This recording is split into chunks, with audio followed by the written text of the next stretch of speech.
अभी तक half syllabus आपका कंप्लीट हो गया, ठीक है, 5 चैप्टर कंप्लीट हो गए। नेक्स्ट जो चैप्टर है वो 6th चैप्टर है, physical activity and leadership training. ठीक है, बहुत इंटरेस्टिंग चैप्टर है, इजी भी है। इतना आपको मतलब सिर्फ समझने वाली चीज है इसके अंदर, है ना। ऐसा कुछ नहीं है कि न्यूमेरिकल टाइप की कोई चीज हो या फिर उस तरीके से कोई कुछ हो। सिंपल और इजी है, कोई इशू नहीं है। ओके, तो 4 टॉपिक है इसके अंदर, leadership qualities in role of a leader, first topic. Second है creating leaders through physical education. Okay, sixth है meaning objective and types of adventure sports. ये बहुत अच्छा टॉपिक है, इसके अंदर आपको एडवेंचर स्पोर्ट्स के बारे में सीखने को मिलेगा। और फोर्थ जो है वो है safety measures to prevent sports injuries. Okay, तो ये 4 टॉपिक है जो इसके अंदर हमें कंप्लीट करने हैं। स्टार्ट करते हैं फर्स्ट जो टॉपिक है उससे, leadership qualities and role of a leader. ठीक है, हम लीडरशिप क्वालिटीज के बारे में बात करेंगे। जो लीडर है उसका क्या रोल होता है फिजिकल एक्टिविटीज में, है ना, स्पोर्ट्स के अंदर, इन सब चीजों में एक लीडर है उसका क्या रोल है, वो किस तरीके से इम्पोर्टेंट होता है, ये सब चीजें अपन को देखनी है। तो देखिएगा, according to Montgomery, the capacity and will to rally men and women to a common purpose is called leadership। ठीक है, किसी के भी अंदर एक किसी भी मैन या वुमन के अंदर एक किसी भी पर्पस की तरफ कुछ क्वालिटीज हो, कैपेसिटीज हो जिसको वो कर सके, that's called leadership. Okay, according to LaPiere and Farnsworth, leadership as a behavior that affects the behavior of the people more than their behavior affects that of the leader। ठीक है, तो simple words के अंदर आप इस चीज को समझो कि लीडरशिप क्या है। लीडरशिप वो चीज है जो आपका जो बिहेव है वो दूसरों के ऊपर किस तरीके से इफेक्ट करता है, दैट्स कॉल्ड लीडरशिप। मतलब वो अगर पॉजिटिव इफेक्ट कर रहा है आपका बिहेव किसी दूसरी तरफ, दूसरे लोगों की तरफ, तो it means you are a leader. जरूरी नहीं है कि आप एक कैप्टन हो या फिर किसी और मॉनिटर हो, इस तरीके की चीजें नहीं है। सिंपल एज दैट कि अगर आपका बिहेव किसी की तरफ इफेक्ट कर रहा है, किसी को पॉजिटिव इफेक्ट कर रहा है, किसी को कुछ अच्छी चीज सिखा रहा है, that's call you are a leader. Leadership is the ability to intentionally provide positive influence on the lives and the behavior of others। ठीक है, सिंपल सी चीज है, वही चीज इसने बुक ने भी बोली है कि leadership is the ability to intentionally आप प्रोवाइड करवाते हैं, किसी को पॉजिटिव इन्फ्लुएंस करते हैं। ओके, किसी के ऊपर पॉजिटिव इन्फ्लुएंस करना, that's called leadership. The leader should possess qualities that are sought for and admired by followers. A leader must initiate an activity under the group's needs and carry the activity to completions। ठीक है, तो simple is that आपको क्या करना है, जो leader होते हैं वो लीडर सिर्फ वो लोग होते हैं जो किसी के ऊपर पॉजिटिव इन्फ्लुएंस दे, है ना, वो किसी को कुछ चीज समझाए, एडमायर करें, है ना, उनके जो फॉलोअर्स हैं उनको, जो उनको समझते हैं, देखते हैं, करते हैं। जैसे हमारे पॉलिटिशियंस होते हैं वो भी एक लीडर है। ओके, जो हमारे टीचर्स होते हैं वो भी एक लीडर होते हैं। इस तरीके से जो आपकी टीम को लीड करे वो भी एक लीडर होता है। बहुत सारी क्वालिटीज होती हैं लीडर्स के अंदर। ओके, तो अब नेक्स्ट जो इसके अंदर हमें पढ़ना है वो है quality of a leader.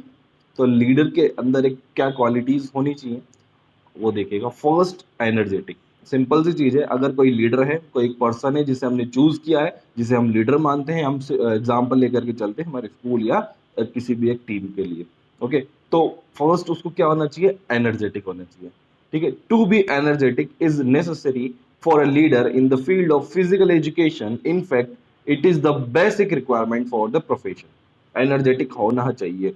Obviously बात है ना, आपको एग्जाम्पल सेट करना है, आपको पॉजिटिव इन्फ्लुएंस देना है। अगर मान लो सपोज करो जो लीडर है वो ही एनर्जेटिक नहीं है, लूज लूज सा रहता है, बिल्कुल ऐसा रहता है, तो उसकी टीम क्या एनर्जेटिक रह पाएगी? नहीं रह पाएगी ना। इफेक्ट कहाँ से आता है, जो लीडर क्वालिटीज है, जो चाहे कोच है या कैप्टन है या कोई भी, अगर वो एनर्जेटिक है तो इट मीन्स वो पॉजिटिव इफेक्ट डाल रहा है, बहुत नेसेसरी रिक्वायरमेंट है ये। फ्रेंडलीनेस एंड अफेक्शंस, ठीक है। फ्रेंडलीनेस होना चाहिए किसी जस्ट जो आपकी टीम है, जो भी फिजिकल एजुकेशन के लीडर्स हैं, वो अपने या तो सपोज करो टीचर हैं, वो अपने स्टूडेंट्स के साथ फ्रेंडली होने चाहिए। Okay, friendliness and affection are also the necessary quality for a leader in this profession. These qualities are developed through physical education programs and Olympic Games, especially during training as well as competitions. Okay, तो क्या है physical education programmes के अंदर friendliness and affections जो है, friendliness वो बहुत ज़रूरी चीज़ है। आपको अपनी टीम के साथ, अपने दूसरे को प्लेयर्स के साथ, कोचेस के साथ, मैनेजमेंट के साथ, सबके साथ फ्रेंडलीनेस होना ज़रूरी है, तभी आप जा करके एक इफेक्ट डाल सकते हो अपनी टीम के ऊपर। ओके, और उससे अच्छा परफॉर्मेंस करवा सकते हो। ये ड्यूरिंग ट्रेनिंग भी होना चाहिए और कंपटीशंस के दौरान भी होना चाहिए। Okay, the next is डिसेसिवनेस।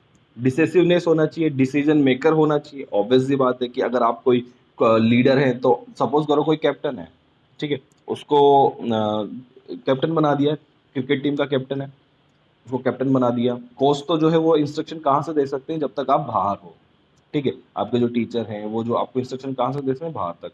लेकिन जब आप फील्ड के अंदर हो, तो वहां पे आपको खुद को डिसीजन लेना है ना, कि क्या सिचुएशन चल रही है, क्या पोजीशन है, उस अकॉर्डिंग आपको किससे बैटिंग करवानी है, किससे बॉलिंग करवानी है, ये आपको खुद डिसीजन लेना है। मतलब आपको डिसेसिवनेस होना चाहिए। टेक्निकली स्किल्ड, ऑब्वियस सी बात है, टेक्निकली स्किल्ड होना चाहिए। आप जो चीज कर रहे हो, सपोज करो कोई फुटबॉल प्लेयर है, फुटबॉल का कैप्टन है, तो उसको फुटबॉल की पूरी टेक्निक्स आनी चाहिए, है ना। और जो भी मतलब a leader in the field of physical education should be technically skilled, he should be an expert in his discipline and specialization. Okay, तो वो डिसिप्लिन के अंदर भी एक्सपर्ट होना चाहिए, ऑब्वियस सी बात है ना। और स्पेशलाइजेशन जो भी हो, सपोज करो वो स्ट्राइकर है, हॉकी फुटबॉल के अंदर जो लीडर है वो स्ट्राइकर है, तो उसको अपनी स्ट्राइकर जो स्ट्राइक करेगा, तो उसके अंदर तो उसका स्पेशलाइजेशन होना ही चाहिए ना, तभी जाकर के वो लीडर बन सकता है। इंटेलिजेंट होना चाहिए, ऑब्वियस सी बात है। A leader of physical education should have intelligent. In fact, intelligence is the ability of an individual to find out the possible solution of various complex problem. ठीक है, अगर आप इंटेलिजेंट हैं, तभी आप डिसाइड कर सकते हो, डिसीजन ले सकते हो। तो अगर इंटेलिजेंट है तो डिसेसिवनेस ऑटोमेटिक हो जाएगा, इंटेलिजेंट हो तो फ्रेंडलीनेस नेचर आपके अंदर ऑटोमेटिक आ जाएगा। तो आपको जो लीडर है, कोई भी जो लीडर है, उसको डिसेसिवनेस होना, सॉरी इंटेलिजेंट होना जरूरी है। ओके, ताकि वो कॉम्प्लेक्स सिचुएशन के अंदर एक इंटेलिजेंट डिसीजन ले सके, अपनी टीम को लीड कर सके। Okay, teaching skills, teaching skills होनी चाहिए। ऑब्वियस सी बात है, अगर कोई कैप्टन है या कोई लीडर है, तो वो टीच तो करेगा ही ना, अपनी टीम को सिखाएगा ही। ठीक है, सपोज करो कोई टीचर है, फिजिकल एजुकेशन टीचर है, तो वो उसके अंदर टीचिंग स्किल्स अच्छी होनी चाहिए, अपने अपने बच्चों को सिखाना आना चाहिए। इस तरीके से कैप्टन है, इसी तरीके से मॉनिटर्स होते हैं, उनकी टीचिंग स्किल्स अच्छी होनी चाहिए, तभी जा करके वो सिखा पाएंगे। क्रिएटिव होना चाहिए, ऑब्वियस सी बात है, सेवंथ जो क्वालिटी है वो होनी चाहिए क्रिएटिव, है ना। Suppose a leader in the field of physical education should be creative. Such leaders can produce new techniques और ideas which are needed in the field of physical education. ठीक है, जब आप क्रिएटिव होंगे, तभी आपको नए आइडिया आएंगे। अगर आप क्रिएटिव नहीं है, तो ऑटोमेटिक जो चल रहा है उसी तरीके से चलते रहेंगे। आपको इससे बॉलिंग करानी है, बैटिंग करनी है, ठीक है, वो जा रहा है, कर रहा है। लेकिन अगर आप क्रिएटिव है, तो आप सोचेंगे, समझेंगे। इंटेलिजेंट है तो ऑटोमेटिक क्रिएटिव इंसान होता है।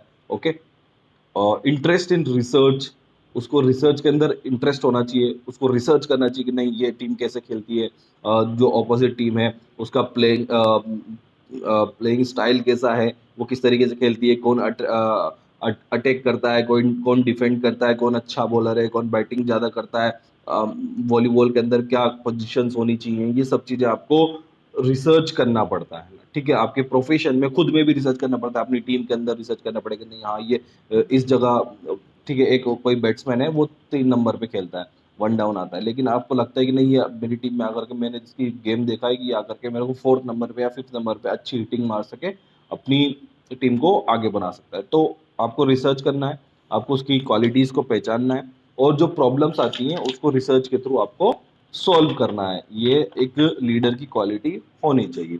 गुड हेल्थ, ऑब्वियस सी बात है, आपको एग्जाम्पल सेट करना है, पॉजिटिविटी लेकर के आनी है किसी भी टीम के अंदर, तो आपकी हेल्थ बहुत इंपॉर्टेंट रोल प्ले करती है, फिजिकल अपीयरेंस जो होता है वो बहुत इंपॉर्टेंट रोल प्ले करता है।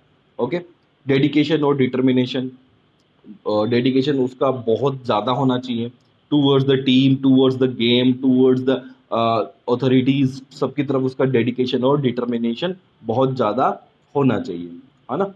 और हाई मोटर कैपेसिटीज, उसकी जो मोटर कैपेसिटीज है, just like physical fitness, strength, speed, endurance, physical flexibilities और कोऑर्डिनेटिव एबिलिटीज, ये सब जो है वो उसके अंदर बहुत अच्छे तरीके से होनी चाहिए, ताकि वो एग्जाम्पल सेट करके, ये सब चीज़ें क्यों है, क्योंकि वो अपनी टीम के लिए एग्जाम्पल सेट कर सके। Okay, respect for other people, obvious सी बात है कि दूसरे जो लोग हैं उनका रिस्पेक्ट करना चाहिए। सपोज करे कोई सजेशन दे रहा है आपको, तो नहीं, मैं तो कैप्टन हूँ, मैं तो लीडर हूँ, मैं तो किसी का सजेशन नहीं लेता, मुझे क्या मतलब है किसी से, ऐसा नहीं। उसको लीडर, दूसरों की रेस्पेक्ट करनी आनी चाहिए। थर्ड इज सोशल, वो सोशल होना चाहिए। अ leader in the field of physical education should B social, सब उसको सोशल आना चाहिए, जैसे जस्ट लाइक उसके अंदर ब्रदरहुड, वो क्वालिटीज होनी चाहिए, सिंपैथी वाली क्वालिटीज होनी चाहिए, कॉपरेशन वाली क्वालिटी होनी चाहिए, टॉलरेंस होना चाहिए, हेल्पिंग नेचर होना चाहिए, पेशेंस होना चाहिए, उसके अंदर ऑनेस्टी होनी चाहिए। इंपॉर्टेंट चीजें हैं ये सब चीजें, ये सब जो है वो किसी भी लीडर के अंदर होनी चाहिए। मतलब एक तो न्यूट्रल हो, किसी का पक्ष ना ले, है ना। सिंपैथी होनी चाहिए कि हाँ नहीं इसके साथ गलत हुआ, कोऑपरेशन होना चाहिए कि नहीं हाँ ठीक है, हम आप ये बता रहे हो हमें ऐसा करना चाहिए, टॉलरेंस होना चाहिए। अगर कोई सपोज करो किसी ने कुछ गलत बोल दिया, किसी प्लेयर ने कुछ गलत बोल, बहुत सारे होते हैं ना ऐसे प्लेयर, जस्ट लाइक इमराज टाइप के लोग, तो ऐसे लोग होते हैं सब जगह, तो उसको टॉलरेंट होना चाहिए। और हेल्पिंग नेचर होना चाहिए, सबकी हेल्प करनी चाहिए। ओके, लॉजिकल डिसीजन मेकर, और डिसीजन जो उसके हों वो लॉजिकल होने चाहिए, ऐसे नहीं कुछ भी ले लिया अपनी मर्जी से, नहीं नहीं ठीक है मैं तो इससे कराऊंगा, जो गोलकीपर है उसको बोल दिया कि नहीं जा करके तो स्ट्राइक कर और गोल कर, लॉजिकल डिसीजन होना चाहिए। मोरालिटी एंड लॉयल्टी होनी चाहिए, ऑब्वियस सी बात है कि आप अपनी towards the team, towards the अपने जो भी इंस्टीट्यूट है, towards the management, towards the your country, आपको लॉयल होना चाहिए। टूवर्ड्स द योर फॉलोअर्स, जो आपको फॉलो करते हैं, जो आपको सोचते हैं, जो आपके बारे में, जो आपकी टीम है, आपको सबके लिए लॉयल होना चाहिए। 16 या नेक्स्ट जो है वो लास्ट, गुड कम्युनिकेटर, ऑब्वियस सी बात है, एक गुड कम्युनिकेटर होना चाहिए, उसकी कम्युनिकेशन स्किल्स अच्छी होनी चाहिए। बोले तो उसकी उसकी जो लीडरशिप है वो बिल्कुल पॉजिटिव होनी चाहिए ना, मतलब कम्युनिकेशन अच्छा होना चाहिए, बिल्कुल अच्छे से बात कर सके, अच्छे से समझा सके, अच्छे से सारी चीज कर सके, ठीक है। तो उसका ये सब चीजें जो है वो एक लीडर के अंदर होनी चाहिए, ठीक है। तो ये जो जब चीजें आ जाती है तो बहुत इफेक्टिव रोल प्ले करते हैं अपनी टीम के ऊपर। क्लियर। द नेक्स्ट, अब नेक्स्ट जो टॉपिक है वो है रोल ऑफ ए लीडर। ये लीडर की क्वालिटीज हो गई कि ये क्वालिटीज होनी चाहिए, ठीक है। हमने डिसाइड कर लिया, सब इंटेलिजेंट होना चाहिए, उसकी हेल्थ अच्छी होना चाहिए, उसके वो लॉयल होना चाहिए, डिसीजन मेकर होना चाहिए, है ना। बहुत सारी जो क्वालिटीज है, सोशल होना चाहिए, उसकी कैपेसिटीज अच्छी होनी चाहिए, ये सब चीज़ें हमने देख ली, सारी चीज़ें उसके अंदर क्वालिटीज हो गई। अब उसका रोल भी देखते हैं, ज़रूरी है रोल देखना भी, ठीक है। तो देखिएगा, रोल, जो इम्पोर्टेंट रोल है उसको क्या क्या करना है, वो है स्ट्रक्चरिंग द सिचुएशन, सिचुएशन को स्ट्रक्चर करना। The leaders for most function is the structure the situation for the group members. Okay, he or she interrupts the actual situation by clarifying ambiguities and by emphasizing certain aspects. Then he or she focus on the goal, ठीक है। सबसे पहले structuring situation, उसको situation को handle करना होता है। Obvious ये बात है, किसी भी एक टीम के अंदर बहुत सारे प्लेयर्स होते हैं, अब आप सबको तो खुश नहीं कर पाओगे ना, कि हाँ नहीं ठीक है, हम एक टीम है, डिसाइड कर लिया उसमें 20 मेंबर्स है, 20 मेंबर्स ही पूरा गेम खेलेंगे, नहीं ऐसा नहीं होता ना। आपको जो सपोज करो आपको वॉलीबॉल खेलना है तो 6 मेंबर्स चाहिए होते हैं, क्रिकेट खेलना है 11 मेंबर्स चाहिए होते हैं, और फुटबॉल खेलना है 11 मेंबर्स चाहिए होते हैं। तो सबको आपको स्ट्रक्चर करना होता है कि नहीं, आप क्लेरिफाई करना होता है, सबको समझाना होता है, ठीक है। तो ये इसका रोल है कि स्ट्रक्चर्ड करने हैं, आपको सिचुएशन को समझाना है। कंट्रोलिंग ग्रुप बिहेवियर, ग्रुप के जो ग्रुप का जो बिहेवियर है उसको कंट्रोल करना है। The physical education leader always tries to minimize certain types of individuals behaviour that be against the best interest of the whole team. Simple है, कुछ नहीं करना है। आपके कोई प्लेयर है वो ज़्यादा उसके अंदर ज़्यादा एंगर है, तो उसका बिहेवियर आपको कंट्रोल करना है, टीम के अंदर उसको मैनेज करके चलना है। और किसी कोई काम है तो उसको समझाना है कि नहीं आपको इस तरीके से बिहेव करना है, अच्छे से बिहेव करना है।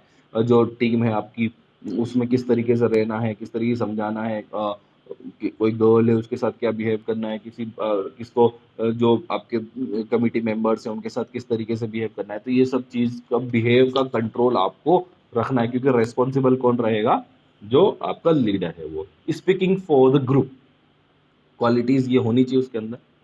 सॉरी, क्या उसका रोल है? स्पीकिंग फॉर द ग्रुप, जो ग्रुप है उसके लिए स्पीक करे। स्पोक पर्सन का रोल वही प्ले करता है। ऑब्वियस सी बात है कि जब आप किसी चीज़ की ज़िम्मेदारी ले रहे हो, आपके अंदर कोई रिस्पॉन्सिबिलिटी है, तो वो उसके लिए रिस्पॉन्सिबल आप हो, तो आपको बोलना पड़ेगा। तो आप अपनी टीम के लिए, ग्रुप के लिए स्पोक पर्सन का भी जो है वो रोल प्ले करते हो, कि अगर आपको अच्छा कर रहे हो तो आप बोलोगे, अगर कुछ गलत हुआ है तो आप बोलोगे। मतलब आपको स्टैंड लेना है, तो आप वर्ड्स के थ्रू भी और एक्शन के थ्रू भी, ठीक है? The next is planning for the group. Planning करनी है अपने ग्रुप के लिए, नहीं हमको इस तरीके से आगे जाना है, ये करना है, जा करके हमको मैच खेलना है, लेकिन मैच में इस तरीके से काम करना है, बॉलिंग ये कराएगा, बैटिंग ये कराएगा। फुटबॉल के अंदर जा करके फुटबॉल में जाएंगे तो गोलकीपर ये आज ये रहेगा। इस तरीके से जो भी प्लानिंग्स हैं वो करनी है ग्रुप के लिए, ठीक है? एग्जीक्यूशन ऑफ प्लान, आपने प्लानिंग कर ली, अब उसको एग्जीक्यूट करना है। फिर बाहर तो प्लानिंग कर लिए, लेकिन जब आप ऑन फील्ड रहोगे, जब आप फील्ड में चल जाओगे, तो आपको एग्जीक्यूट करना है। क्योंकि बहुत सारे लोग ऐसे होते हैं कि ठीक है आपकी प्लान तो सुन लिया, बट उनको नहीं करना। आपने मूवी देखी चक दे इंडिया? चक दे इंडिया के अंदर वो एक प्लेयर होती है जिसको नहीं अपनी मर्जी की करनी होती है, इस तरीके से चीजें होती है। तो ऐसे लोग सब जगह होते हैं, है ना? बट क्या है कि आपको एग्जीक्यूट करना है, जो आपने प्लान बनाया है उसको एग्जीक्यूट करना है, समझाना है, आपको बोलना है कि नहीं आपको इस तरीके से करना होगा, इस तरीके से ये चीज़ें चाहिए। तो ये सब चीज़ें आपको ईजी वे में करनी होती है। Leaders leader as representative, obvious सी बात है कि आप जब किसी चीज़ का लीडर हो तो उसका आप रिप्रेजेंटेटिव होते हैं। Leader is the sole representative of the group. In the field of sports the leader speaks for the whole team, ठीक है? स्पोर्ट्स फील्ड के अंदर जो लीडर है, स्पोर्ट्स होते हैं उसके अंदर जो लीडर होता है वो सब अपनी टीम के लिए उसको बोलना पड़ता है, ठीक है? तो रिप्रेजेंटेटिव वही होगा जब वो बोलेगा तो, है ना? If the team faces any problem, the leader discuss the problem with authorities. Okay, तो अगर किसी टीम को कोई प्रॉब्लम है तो वो किससे डिस्कस करेगा? अथॉरिटीज से डिस्कस करेगा। ही और she fights for the member of the team, उसको फाइट करनी है क्योंकि आप रिप्रेजेंटेटिव हो। अगर किसी को सपोज करो आप कहीं टूर्नामेंट खेलने के लिए गए हो, वहाँ पे आपको खाना अच्छा नहीं मिल रहा है, तो कौन जा करके बोलेगा? लीडर बोलेगा ना। जब वो कैप्टन है, जो आपके कोच हैं, वही लोग जा करके बोलेंगे। ऑब्वियस सी बात है, वही आपके लिए फाइट करेंगे, नहीं हमें खाना अच्छा चाहिए, हमें अकोमोडेशन अच्छा चाहिए, हमारा जो कन्वेंस है वो सही नहीं है, हमें सही कन्वेंस चाहिए। तो सब चीजें कौन बोलेगा? एक लीडर बोलता है। Leader as a controller of internal relationship, तो इंटरनल रिलेशनशिप का भी कंट्रोलर होना होना चाहिए, ठीक है? जो आपकी टीम है उसके अंदर किस तरीके की रिलेशनशिप चल रही है, मतलब जस्ट लाइक आपका बिहेवियर कैसा है, जो दूसरे मेंबर्स हैं उनका बिहेवियर कैसा है। अगर कोई रूड बिहेव करता है तो उसको भी उससे कंट्रोल करना आना चाहिए। कोई बिल्कुल पोलाइट है तो उसको भी कंट्रोल करना चाहिए। सब चीज़ों को एक दूसरे से कंट्रोल करके चलने चलने का रोल बहुत ज़्यादा होता है। Leader as an exemplar, obvious सी बात है, एग्जाम्पलर आपको होना चाहिए, आपको एग्जाम्पल सेट करना पड़ेगा। A leader inspire the member of his और हर ग्रुप और टीम बाय हिज और हर कोटेबल एग्जाम्पल, ठीक है? आपको खुद को एग्जाम्पल सेट करना है, आपको अच्छे कैचेस लेने हैं, अच्छे शूट करने हैं, वॉलीबॉल के अंदर अच्छे शूट करने हैं, अच्छे पास देने हैं, बास्केटबॉल में इस तरीके की चीज़ें, बैडमिंटन में आपको प्ले खुद को सेट करके बताना है कि नहीं हाँ ऐसा होना चाहिए। तो ये सब चीज़ें जो है आपको एग्जाम्पल सेट करना आना चाहिए। ओके, तो ये आपके ये रोल ऑफ ए लीडर थे, उसकी क्वालिटीज़ हमने देखी थी, ठीक है? तो इस तरीके से लीडर्स होते हैं। आज का जो टॉपिक है इसी को यहीं एंड करते हैं।